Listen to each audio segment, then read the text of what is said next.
Hola a todos, mi nombre es María José Carrillo, soy la trabajadora social del Hospital de Pamplona.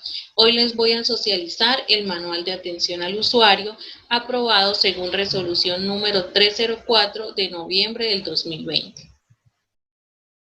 La ES Hospital San Juan de Dios de Pamplona viene fortaleciendo el modelo de atención al usuario. Para ello debe ofrecer a sus usuarios una atención cálida basada en el conocimiento y la asertividad, pues son los usuarios quienes se convierten en la razón principal de las acciones desarrolladas en la entidad. El presente manual se concibe como un documento guía dirigido a todos los funcionarios de la ES y centros de salud del área de influencia, con el fin de mejorar el proceso en la atención a través de pautas que orienten a los funcionarios en el logro de una atención humanizada y asimismo la satisfacción del usuario por el servicio recibido. El manual se realizó para ofrecer una atención humanizada a todos los usuarios, donde nos comprometemos a prestar un servicio respetuoso y de calidad. El objetivo es tener una herramienta dirigida a todos los funcionarios del Hospital de Pamplona y de los 6 centros de salud: Cucutilla, Cácota, Motisco, Chitagá, Silos y Pamplonita. La aplicación del presente manual está a cargo de los servidores, tanto asistenciales como administrativos, de todas las unidades funcionales. El alcance es que todos los servidores ofrezcan a los usuarios una atención con actitud de servicio, entendida como la disposición de escuchar al otro, entender sus necesidades y peticiones relacionadas con los servicios de salud. Vamos a hablar de los derechos y deberes según la resolución número 159 del 11 de mayo del 2016, aprobados por la gerencia, con el fin de propender por la humanización en la atención de los usuarios, garantizando la calidad en la prestación de los servicios. Derechos: elegir libremente a los profesionales de la salud, como también a las instituciones de salud que presten la atención requerida dentro de los recursos disponibles de la empresa. Disfrutar de una comunicación plena y clara con el médico, apropiadas a las condiciones psicológicas y culturales, que le permitan obtener toda la información necesaria respecto a la enfermedad que padece. Recibir un trato digno respetando las creencias y costumbres, así como las opiniones personales que tenga sobre la enfermedad que sufre. Tratar de forma confidencial y secreta todos los informes de la historia clínica y que solo con autorización puedan ser conocidos. Recibir durante todo el proceso de la enfermedad la mejor asistencia médica disponible. Revisar y recibir explicaciones acerca de los costos por los servicios obtenidos, tanto por parte de los profesionales de la salud como por el sector administrativo. Recibir o rehusar apoyo espiritual o moral, cualquiera que sea el culto religioso que profese. Respetar la voluntad de participar o no en investigaciones realizadas por el personal científicamente calificado. Respetar la voluntad de aceptar o rehusar que los órganos sean trasplantados a otros enfermos. Morir con dignidad y que se respete la voluntad de permitir que el proceso de la muerte siga su curso natural en la fase terminal de la enfermedad. Contar con la posibilidad de obtener una segunda opinión calificada de la condición médica y obtener una evaluación y gestión adecuada del dolor. Los deberes de los usuarios: procurar el cuidado integral de la salud y la de toda la comunidad, afiliarse con la familia al Sistema General de Seguridad Social en Salud, facilitar el pago y pagar cuando corresponde las cotizaciones y pagos obligatorios a que haya lugar, suministrar información veraz, clara y completa sobre el estado de salud y los ingresos base de cotización. Vigilar el cumplimiento de las obligaciones contraídas por los empleadores a los que se refiere la ley. Cumplir las normas, reglamentos e instrucciones de la empresa y de los profesionales que presten la atención en salud. Cuidar y hacer uso racional de los recursos de la empresa y de la dotación, así como de los servicios y prestaciones sociales y laborales. Tratar con dignidad al personal humano que atiende y respetar la intimidad de los demás pacientes. Atributos del buen servicio de los funcionarios. El hospital es una institución prestadora de servicios de salud que debe proporcionar una atención de calidad y humanizada por parte de todos los funcionarios que prestan sus servicios en las diferentes unidades funcionales. El buen servicio va más allá de la simple respuesta, prestación de un servicio o atención al usuario. Debe satisfacer a quien lo recibe. Esto significa entender qué es lo que quiere y qué servicio demanda. La información que se le proporcione debe ser clara. Los funcionarios en su accionar deben tener los siguientes atributos. Confiabilidad, que el servicio debe ser preciso, seguro y veraz de tal forma que los usuarios confíen. Tener credibilidad, conocer los procedimientos para crear un ambiente de confianza con actitud honesta. La buena comunicación en mantener informado al usuario con lenguaje corporal tranquilo que transmita seguridad y entendimiento. Ser incluyentes, es decir, sin ningún tipo de discriminación acorde a la condición humana. Tener cortesía, respeto y educación a través de las buenas costumbres hacia las demás personas. Ser ágiles, ofrecer el servicio de manera oportuna en el tiempo establecido y en el momento requerido. La amabilidad, que es ser agradable, gentil y humano, otorgando al usuario la importancia que merece. Actitudes y habilidades que se requieren de los funcionarios para un óptimo servicio al usuario. Primero que todo, el respeto, el cual implica estar atento para escuchar las dudas de los usuarios dedicando el tiempo necesario. Tener tolerancia, es decir, actitud de las personas que respetan las opiniones, ideas o actitudes de las demás personas aunque no coincidan con las propias. Ser empáticos, que es la capacidad de ponernos en el lugar del otro, conectar con sus sentimientos y con la forma en que están viviendo la situación. Tener capacidad de escucha, que es prestar atención a lo que se nos está diciendo. Y ser optimistas, lo cual transmite tranquilidad, ya que siempre observamos el lado positivo de las cosas y buscamos solución a los problemas. Canales de atención al usuario. En la digital tenemos el canal presencial, canal virtual y canal telefónico.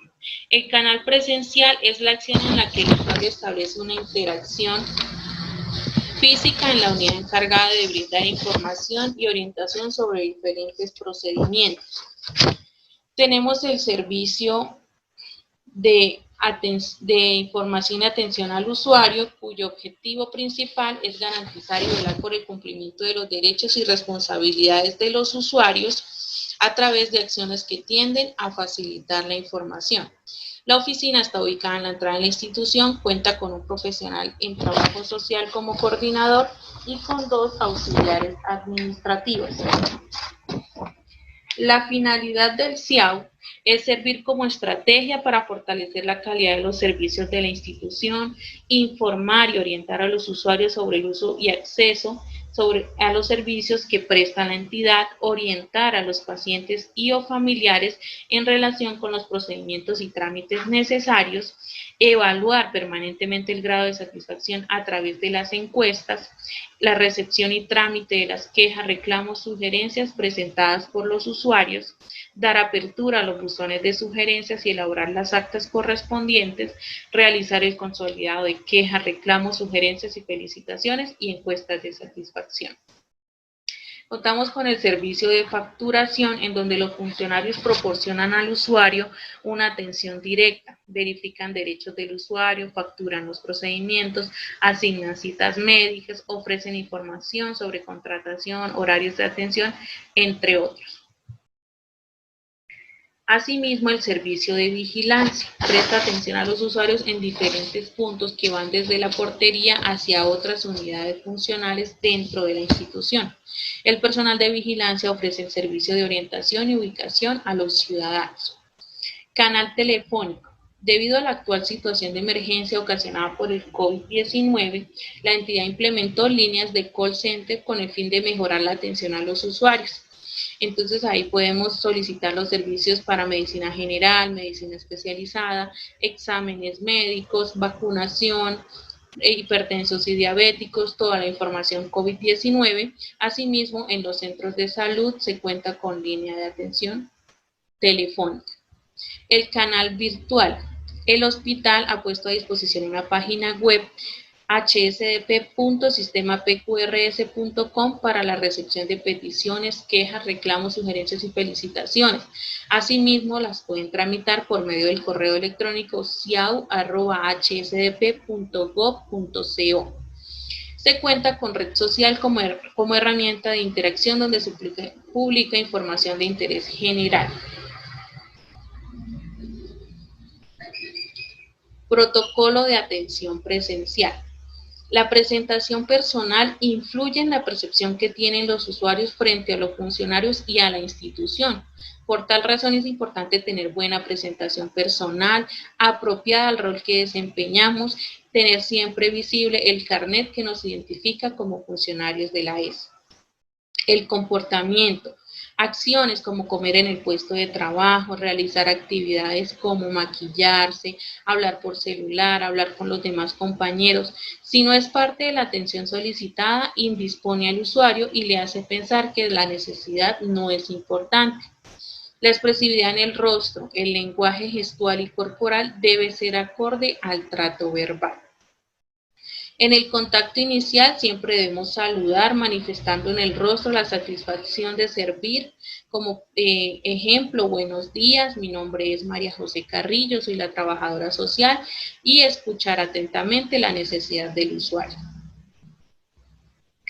Acá vemos un ítem de atención a personas alteradas. Sabemos que en muchas ocasiones llegan personas alteradas por diferentes circunstancias que están atravesando en su vida. Entonces, acá vemos unas pautas para la atención a este tipo de personas.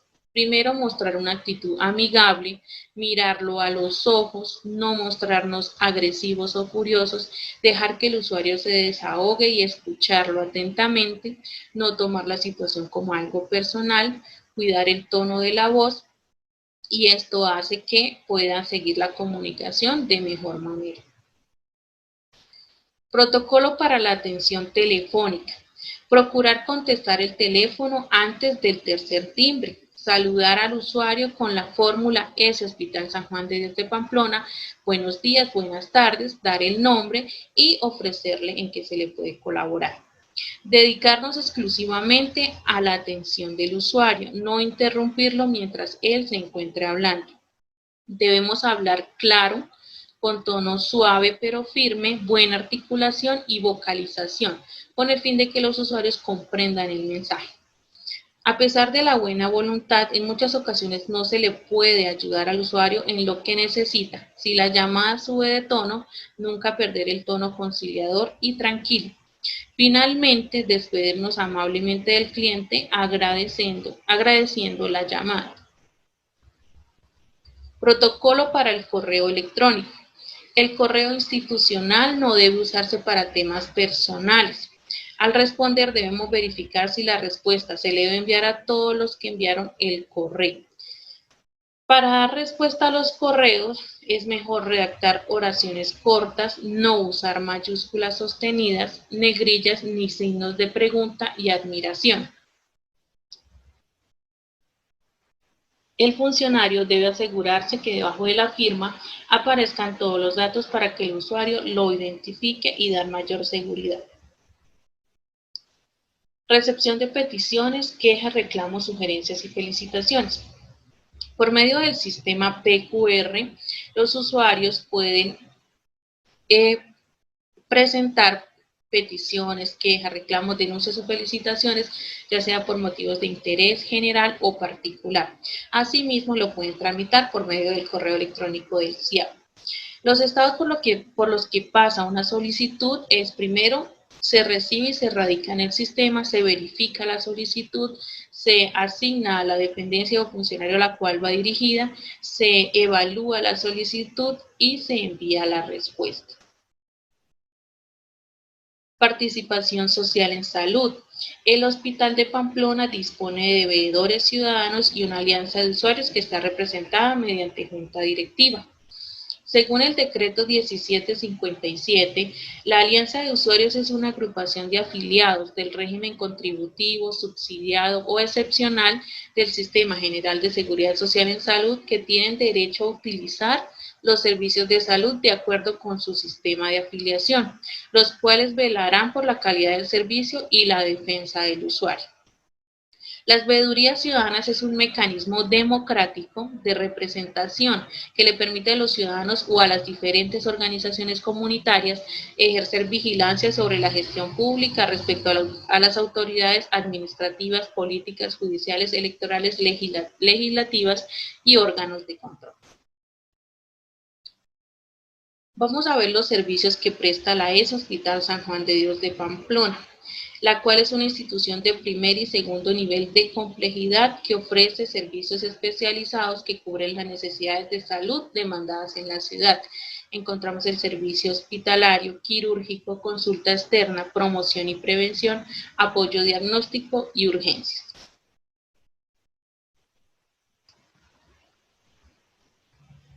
En este momento les voy a capacitar sobre el tema de enfoque diferencial, el cual está incluido dentro del manual de atención al usuario según la resolución número 304 del 18 de noviembre del 2020. Antes de dar inicio, vamos a ver el siguiente cortometraje. So this life has given everyone a present, beautiful, shiny and new. Everyone but you.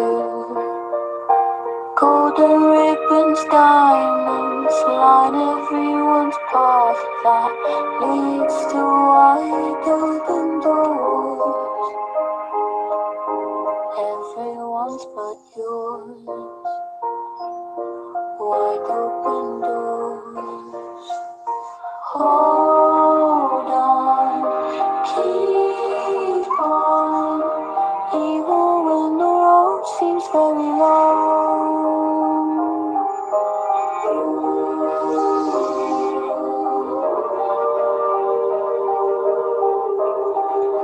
Open your eyes, even if it's cold now.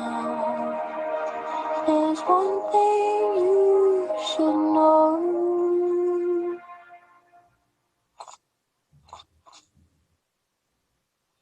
Rain will turn into snow.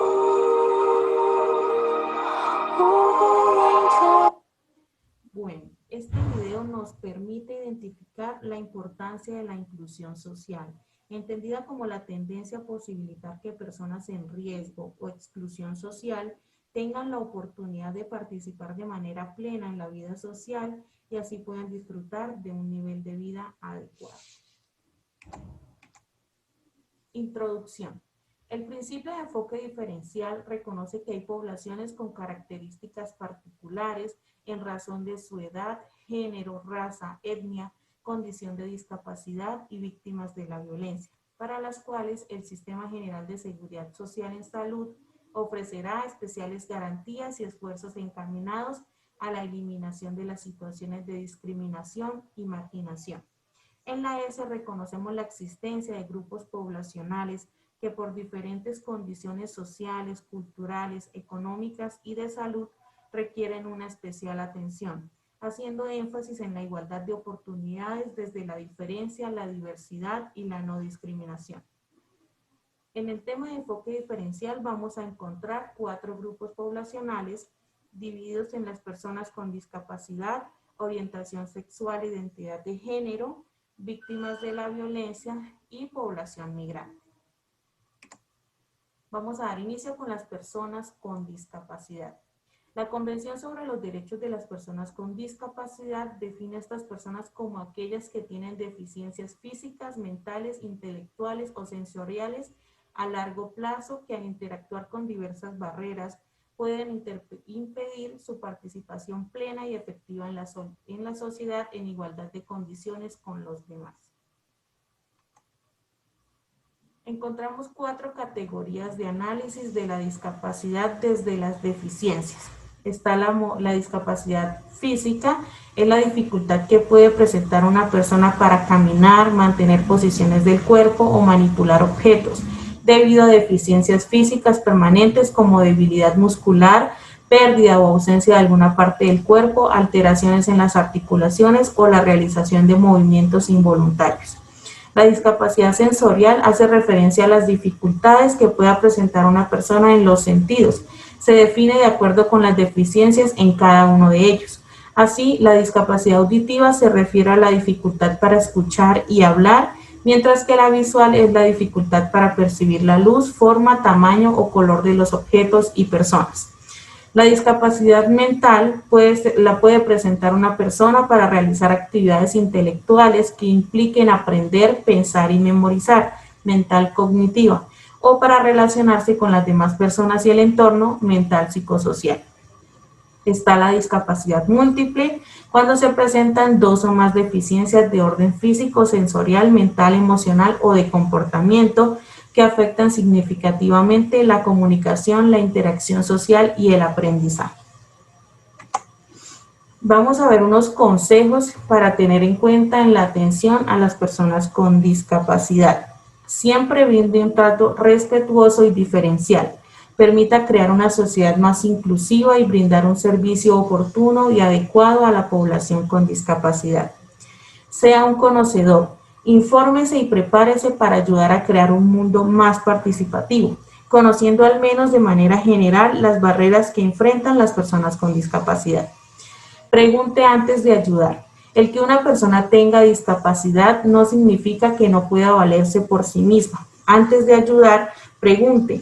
¿Desea recibir ayuda? Si no la acepta, respete su decisión, así fomentamos la autonomía e independencia. No subestimar o exaltar sin razón. La discapacidad no define la condición de una persona. Por tanto, estas personas no son más o menos que otras. Tenga en cuenta el lenguaje. Algunas expresiones pueden ser ofensivas para las personas con discapacidad y pueden atentar contra su dignidad. Escuche siempre a las personas con discapacidad y permita que expresen sus necesidades.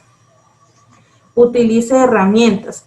Complemente la atención a las personas con discapacidad con el uso de herramientas de comunicación alternas como lápiz, papel, imágenes o ejemplos que le permitan comprender mejor sus requerimientos. Disposición. Escuche, explique con calma y de forma sencilla y evite comportamientos que puedan hacer sentir incómoda o maltratada a la persona con discapacidad. Antes de continuar, debemos recordar que no debemos mencionar personas discapacitadas y no debemos decir inválidas, minusválidos, defecto de nacimiento, malformación, deforme, enano, mudo, sordomudo, loco, lisiado, demente, retardado mental, mutilado, entre otras. Debemos referirnos como personas con discapacidad. Y si se requiere mencionar específicamente el tipo de discapacidad, debemos agregar el término que corresponda, ya sea discapacidad física, mental, sensorial o múltiple. ¿Por qué? Porque las personas con discapacidad tienen capacidades y habilidades que contribuyen al desarrollo de nuestro país. De esta manera ofreceremos un servicio incluyente a las personas con discapacidad. Recordemos que las personas con discapacidad son sujetos de derechos, son ciudadanos como cualquier otro, tienen autonomía y no debemos verlas como incapaces o inútiles. Vamos ahora a las orientaciones sexuales e identidades de género. La orientación sexual se refiere a la dirección del deseo erótico y afectivo de las personas en función de su sexo. Pueden ser homosexuales, personas que dirigen su deseo erótico y afectivo hacia personas de su mismo sexo. Se denomina lesbiana a la mujer que materializa su deseo erótico afectivo con otra mujer y gay al hombre que materializa su deseo erótico afectivo con otro hombre. Heterosexual, personas que dirigen y materializan ese deseo erótico afectivo con personas del sexo distinto al que asumen como propio. Bisexual son las personas que tienen ese deseo erótico y afectivo tanto con personas de su mismo sexo como con personas del sexo contrario. Los intersexuales son personas que presentan simultáneamente caracteres sexuales primarios y secundarios de ambos sexos, sin implicar necesariamente que alguno sea predominante.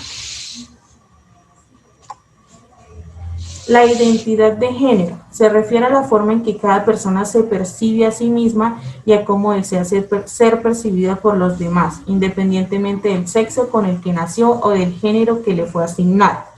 Pueden ser transformistas, personas que eventualmente asumen conductas o comportamientos asignados a las personas del sexo contrario. Los travestis son las personas que lo asumen de manera permanente, aquellas conductas o comportamientos asignados a las personas del sexo contrario. Y están los transexuales, que son las personas que asumen un género que no corresponde al que se les asignó socialmente. No tienen apropiación del sexo biológico con que nacieron y en muchos casos acuden a intervenciones quirúrgicas de reasignación de su sexo. Ahora vamos a ver unas estrategias que facilitan la atención a las personas en el marco de la orientación sexual e identidad de género. Recuerde que la orientación sexual o la diversidad de género no son enfermedades. Tenga en cuenta que prácticas sexuales no son sinónimos de identidades de género particulares. Por ejemplo, hombres que tienen sexo con hombres no necesariamente son homosexuales. Entiende que algunas personas con identidad de género y orientación sexual diversa tienen un gran miedo a revelar su identidad sexual debido a las reacciones o a los peligros que pueda generar.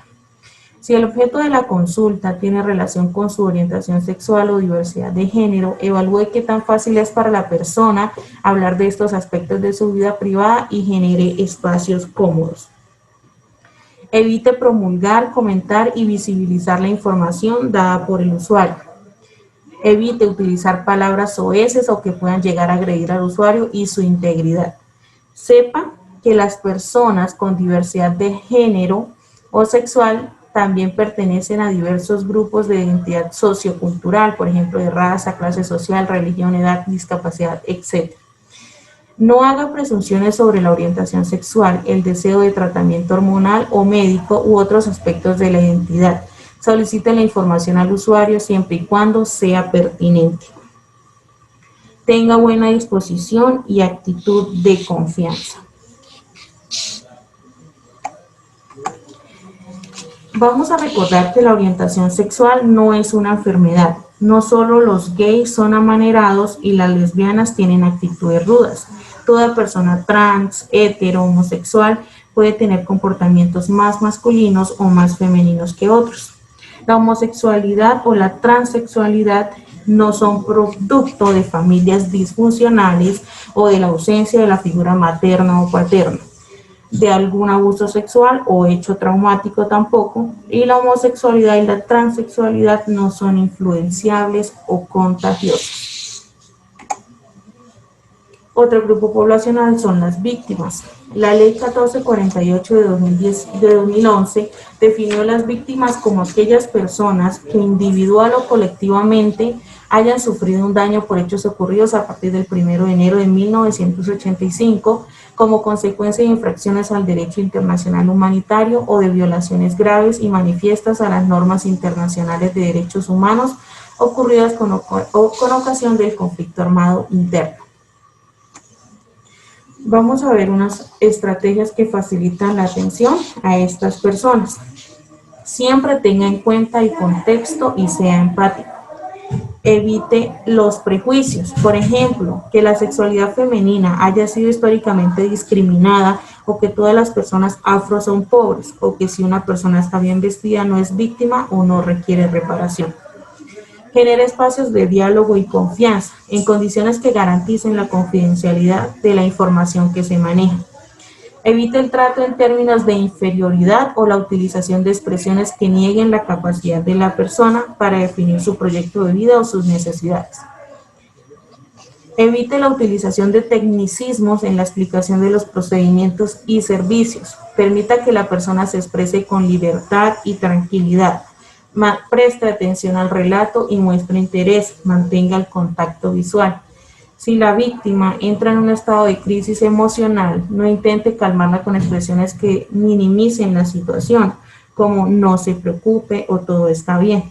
Recuerde que está en un lugar seguro en el que puede expresar sus sentimientos y pensamientos.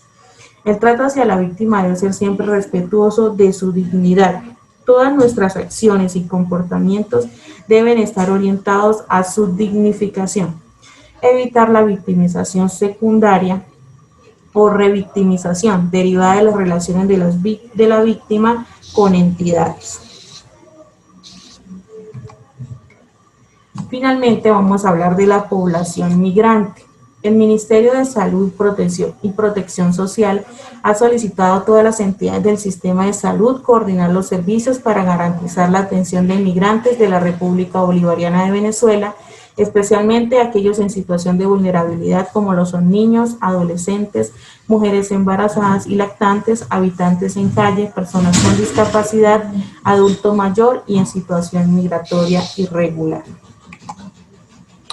Sabemos que el fenómeno migratorio del éxodo de venezolanos hacia Colombia se evidencia diariamente en Pamplona, ya que Pamplona es un municipio transitorio para las personas que se dirigen al interior del país. Vamos a ver las estrategias que facilitan la atención a las personas migrantes. Ofrezca un trato respetuoso y cordial igual que un ciudadano nacional. Sea tolerante, respete las ideas y opiniones del migrante aunque no coincidan con las propias. Evite los discursos, comportamientos y manifestaciones de xenofobia que en contra de la población migrante venezolana, es decir, comportamiento de discriminación o rechazo. Tenga en cuenta que son personas con una cultura y estilo de vida muy diferente a la nuestra. Aunque son personas que vienen de un país vecino al nuestro, ellos tienen sus costumbres y tradiciones arraigadas. Adaptar los contenidos y el lenguaje teniendo en cuenta las características culturales. Tenga en cuenta que no se pueden garantizar los derechos humanos de las personas migrantes sin un claro compromiso y sensibilidad por parte de las autoridades locales y de las organizaciones que desde la sociedad civil brindan apoyo y soporte a las personas en tránsito por la región. Muchas gracias, espero haya sido de su agrado esta capacitación.